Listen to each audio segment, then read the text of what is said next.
A parte da frente da balsa atinge e perfura o petroleiro. O impacto faz o óleo espirrar sobre a água e pelo convés da balsa.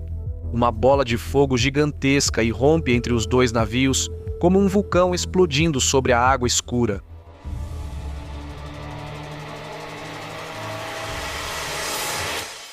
Em 1967, a Cammell Laird de Birkenhead, no Reino Unido, construiu uma balsa para carros e passageiros chamada Koningin Juliana, também conhecida como Rainha Juliana. Uma empresa holandesa usou o navio para operar a rota entre Horwich e Hook of Holland. A balsa media 131 metros de comprimento e 20,5 metros de largura. Ela pesava 6.682 toneladas e podia atingir velocidades de até 21 nós.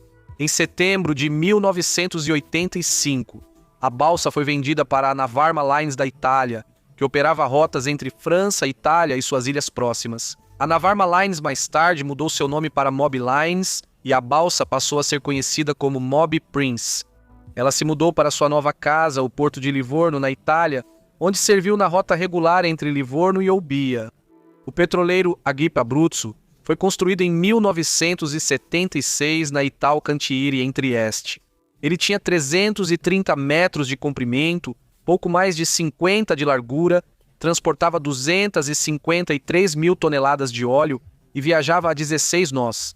Em 1987, respondendo às necessidades do mercado, o petroleiro foi encurtado para 267 metros, o que reduziu sua capacidade de carga para 149 mil toneladas de óleo. Em 9 de abril de 1991, Agip Abruzzo chega ao Livorno vindo do Egito. O petroleiro pertence à Internazionale Idrocarburi, ou ENI, que significa Autoridade Nacional de Hidrocarbonetos em italiano, uma grande empresa italiana de petróleo e gás. Ele tem 82 mil toneladas de petróleo leve iraniano em seus tanques. O porto de Livorno, chamado de Leghorn em inglês, é o principal porto da Toscana e um dos portos mais importantes da Itália tanto para passageiros quanto para cargas. A principal área do porto é chamada de Bacia de Florença. 3 quebra-mares protegem a entrada. A barragem Veglia protege a entrada sul. A barragem Curvilínea e a diga della Meloria formam um longo quebra-mar a oeste e a diga del Mazoca fica ao noroeste. Os navios entram e saem pela entrada sul, entre a extremidade sul da barragem Curvilínea e a extremidade oeste da barragem Veglia. O canal tem cerca de 190 metros de largura e 15 metros de profundidade. Entre a saída da Bacia Florença e a entrada sul está localizada a Torre de Alerta Marítimo de Livorno. A torre possui uma vista privilegiada que conecta os navios com os terminais e operadores portuários. Ela registra quando os barcos chegam e partem, observa as manobras no porto, monitora as condições climáticas e mantém o tráfego de embarcações informado. No dia 10 de abril, após uma parada de 24 horas, Moby Prince se prepara para sua viagem regular de 7 horas, saindo do porto de Livorno e voltando para Olbia, na Sardenha. O tempo está claro e 75 passageiros se juntam aos 66 tripulantes do ferry, bem abaixo da capacidade da embarcação de 1.200 pessoas. Às 21h55, pouco antes da partida, o prático do porto embarca no Moby Prince. O capitão do Moby Prince, Hugo Chessa, um comandante experiente conhecido por ser preciso e profissional, entrega o controle ao prático que irá guiar o navio para fora do porto. Um prático sempre escolta embarcações como balsas para dentro e fora do porto, porque conhece as águas locais, as correntes e o fundo do mar.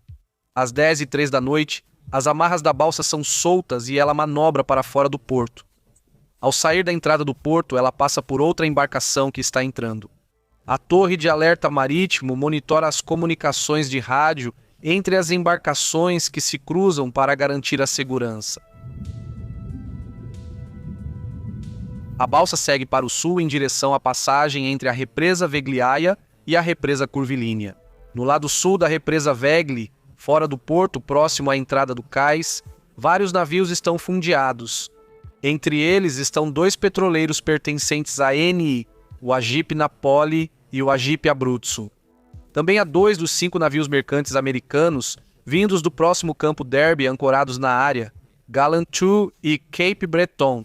O Campo Derby é um complexo militar dos Estados Unidos que serve como principal centro de abastecimento para a força-tarefa do Exército dos Estados Unidos no sul da Europa, apoiando as operações da Guerra do Golfo. A Deep Abruzzo, o último desses 4 navios, está ancorado a cerca de 2,7 milhas de Vegley. Ele está dentro de uma área proibida marcada por um limite em forma de cone. Esta área é uma zona proibida para ancoragem porque cabos submarinos passam pelo fundo do mar e navios ancorados poderiam danificá-los. O cone também marca a passagem para navios que entram e saem do porto, separando o canal da área de ancoragem. Do convés do Moby Prince, os oficiais da balsa, incluindo o capitão e o prático, conseguem ver as luzes de todos os navios ancorados. Todos os controles do Moby Prince estão ajustados para o modo manual, operados por uma tripulação qualificada e experiente. Os oficiais estão em seus postos, operando o radar e o equipamento de rádio, com o capitão Chessa na ponte supervisionando todos. O piloto escuta o escritório do porto transmitir via rádio ao comando: Rota verdadeira 195, que é o curso para Óbia. Quando a balsa passa pela represa Veglia, o piloto deixa a ponte, desembarca da embarcação e transfere-se para um barco-piloto que o aguarda ao lado do Moby Prince. Após passar pelo quebra-mar represado, a balsa deixa as águas do porto e entra nas águas do ancoradouro. Desde a saída do porto, a tripulação conhece bem a rota para Olbia. Normalmente segue um rumo de 220 graus, depois ajusta gradualmente para 191 graus para corrigir o curso. A balsa acelera para 18 nós, o que é normal para esta área, perto da saída do porto. O prático no barco de apoio observa a balsa continuar em seu caminho em direção ao curso planejado. Esta história foi reconstruída a partir do relatório original de investigação do acidente e de um segundo relatório que foi criado 30 anos depois. Esta é a minha interpretação baseada nas evidências que foram coletadas durante ambas as investigações. Não sei ao certo o que ocorreu no Moby Prince, pois todos, exceto uma pessoa, morreram. É uma noite clara e calma, não há neblina e no porto há excelente visibilidade e o mar está calmo. 2 pessoas da Academia Naval Italiana, perto da Terrazza Mascagni, a sudeste da barragem Vegliai, observaram a balsa sair do porto de seu ponto de vista elevado. Eles também notaram algo estranho acontecendo com a Deep Abruzzo. O navio-tanque está envolto em uma espécie de nuvem esbranquiçada ou vapor.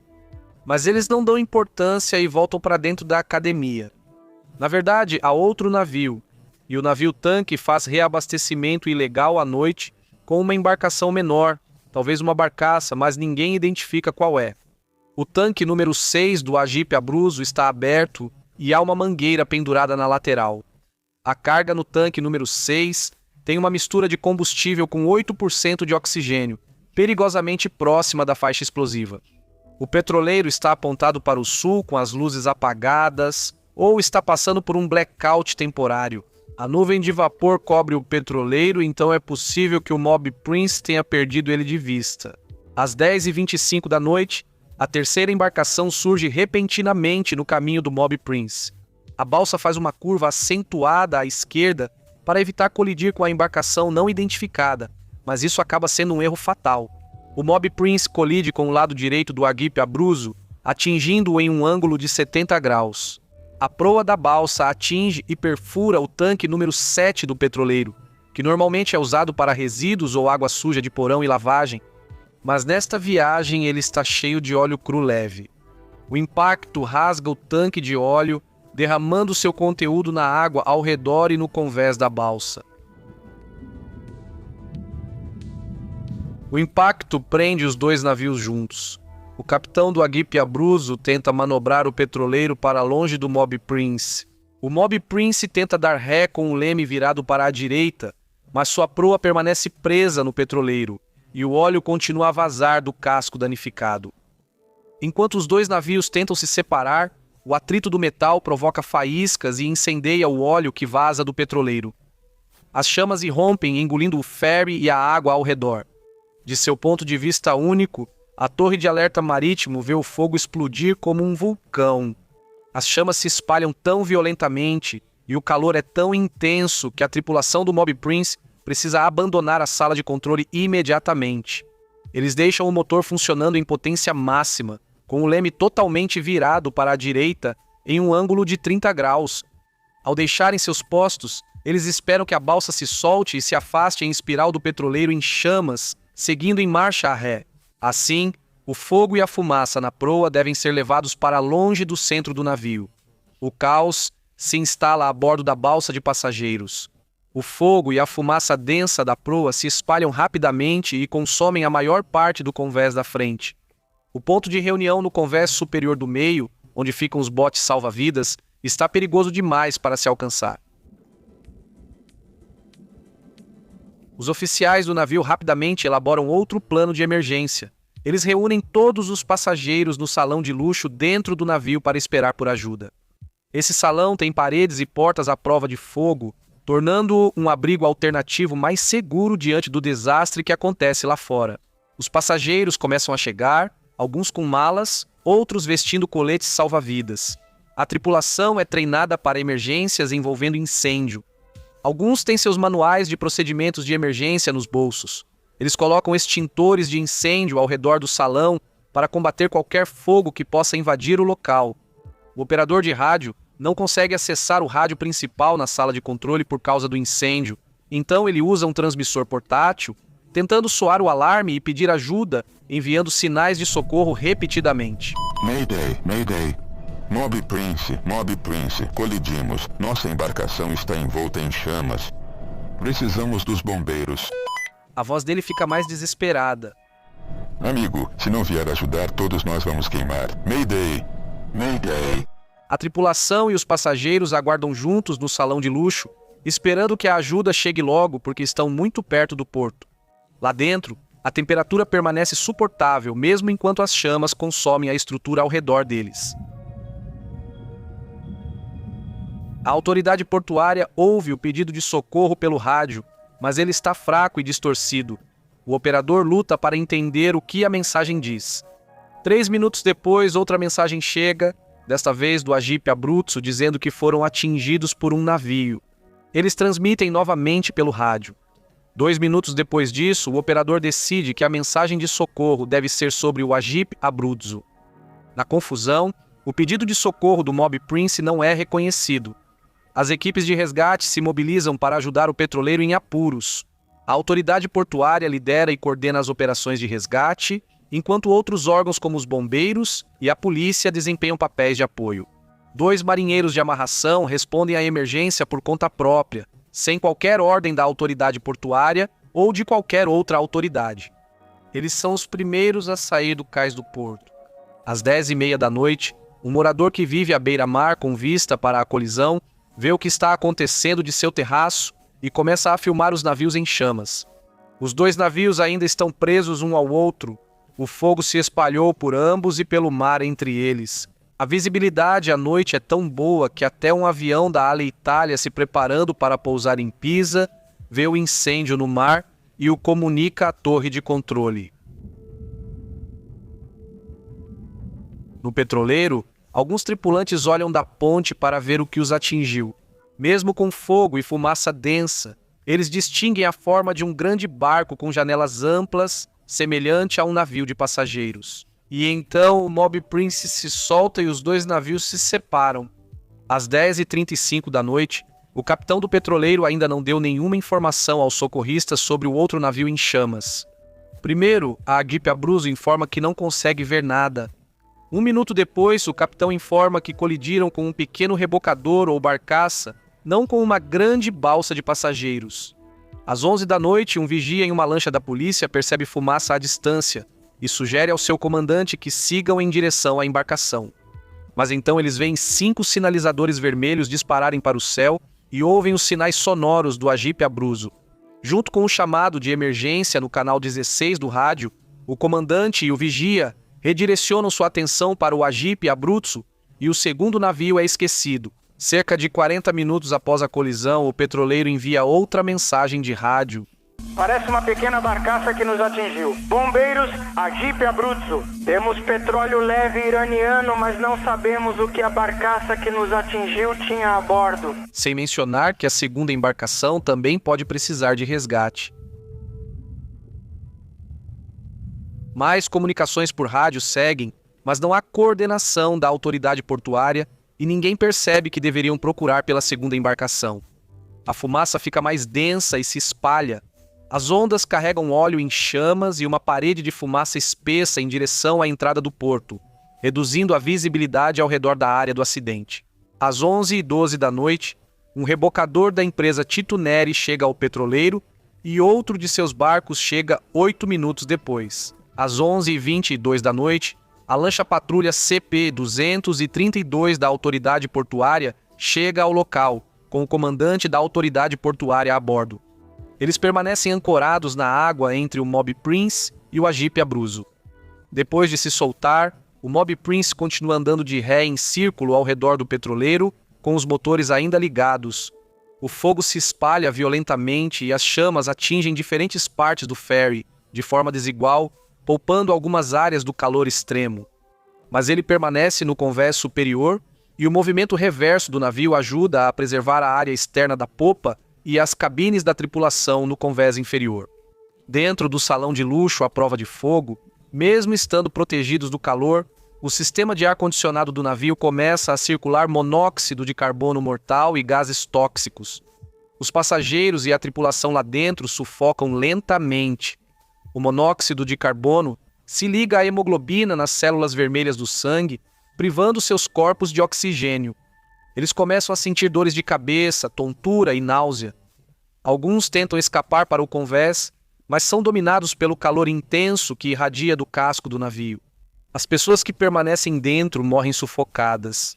Durante todo esse tempo, não há nenhuma comunicação útil do petroleiro sobre a busca pelo segundo navio. Ouvindo conversas de rádio sobre um navio abandonado em chamas, os marinheiros de amarração saem para procurá-lo. Às 11h26 da noite, o rebocador informa que avistou o segundo navio em chamas e está indo em direção a ele, embora ainda não tenha identificado qual navio é. O capitão do petroleiro se opõe, dizendo que tem 82 mil toneladas de petróleo bruto e continua insistindo no perigo que sua carga representa. Às 11h30 da noite, outra embarcação avista o segundo navio em chamas. O rebocador dos amarradores chega ao Mob Prince. Às 11h45 da noite, o sinalizador marítimo pergunta aos amarradores se eles conseguem identificar o navio. Eles respondem: é o Mob Prince, para o qual ele fazia operação comercial. Tem muita gente a bordo. Me disseram que há 50 passageiros. Oficial de alerta, alguém precisa me explicar o que houve. Os marinheiros avistam um sobrevivente solitário no canto frontal esquerdo da balsa. Ele vai para a popa e pula na água, onde o rebocador rapidamente o resgata. Ao mesmo tempo, a tripulação do Agip Abruzzo também decide abandonar o petroleiro. O único sobrevivente do Mob Prince conta aos socorristas que percorreu as salas do navio por mais de 1 hora, evitando as chamas, junto com outro tripulante que não sobreviveu. Ele diz que há outras pessoas a bordo esperando para serem resgatadas. Apesar dos seus apelos, a principal operação de resgate permanece focada apenas no petroleiro. Nenhum plano de resgate é feito para o Mob Prince. Às 2 da manhã, entrando na manhã do dia 11 de abril, um rebocador consegue se aproximar da balsa à deriva. Vestindo roupas de trabalho comuns e sem máscara de proteção, um marinheiro sobe a bordo pela popa e prende um cabo de reboque. Mob Prince é rebocado de volta ao porto de Livorno. 2 dias após a colisão, quando o calor do incêndio finalmente diminui, os bombeiros entram na balsa e encontram os corpos de 140 pessoas. Entre 12 e 17 de maio, o Agip Abruzzo foi esvaziado do óleo restante. Ele foi rebocado em outubro de 1991 e desmontado em janeiro de 92. Uma investigação judicial atribuiu a tragédia à neblina e às ações imprudentes e negligentes do capitão Chessa do Mob Prince. A alavanca na casa de máquinas estava no piloto automático, responsabilizando o capitão Chessa. As falhas da autoridade portuária no resgate foram minimizadas. Em julho de 2021, 3 décadas após os acidentes e com a crescente indignação pública, o parlamento italiano formou uma nova comissão para investigar o acidente. As conclusões deles contaram uma história bem diferente. A investigação original foi apressada e incompleta.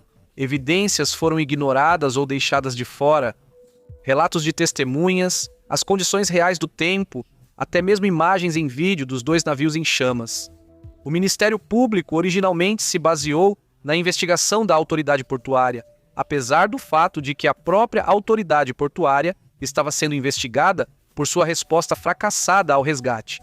O relatório da segunda comissão não identificou o misterioso terceiro navio, mas cita um antigo barco de pesca somali, o 21 de outubro 2, e outras barcaças possivelmente ligadas a operações ilegais de reabastecimento. A carcaça do Moby Prince permaneceu em Livorno por quase 7 anos, até afundar no cais em maio de 1998. Ela foi reflutuada e levada para a Turquia, onde foi desmontada.